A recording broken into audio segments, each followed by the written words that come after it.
After being delayed by a year by the pandemic, the opening ceremony for the Summer Olympic Games is set for the end of this week. However, COVID is still very much a part of these Olympics and continues to take its toll on Team USA. Reporter Jay Gray explains.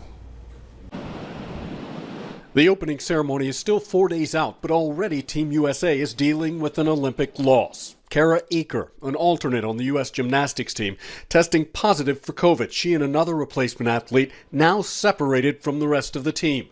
Mostly disappointed. You know, I feel bad for her because, like I said, she's trained most of her life for this. In a written statement, USA Gymnastics says the Olympic athletes moved to separate lodging accommodations and a separate training facility as originally planned and will continue their preparation for the Games. The entire delegation continues to be vigilant and will maintain strict protocols while they are in Tokyo.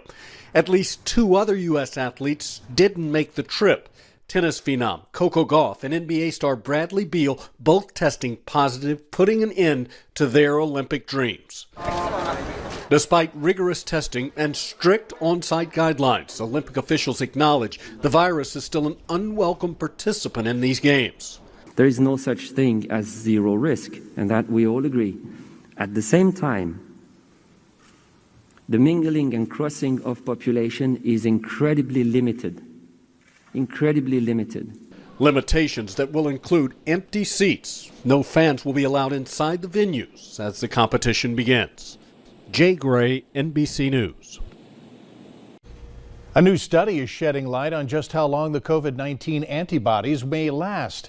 Researchers tested more than 85% of the residents in one Italian town in February and March 2020 for COVID-19 infection.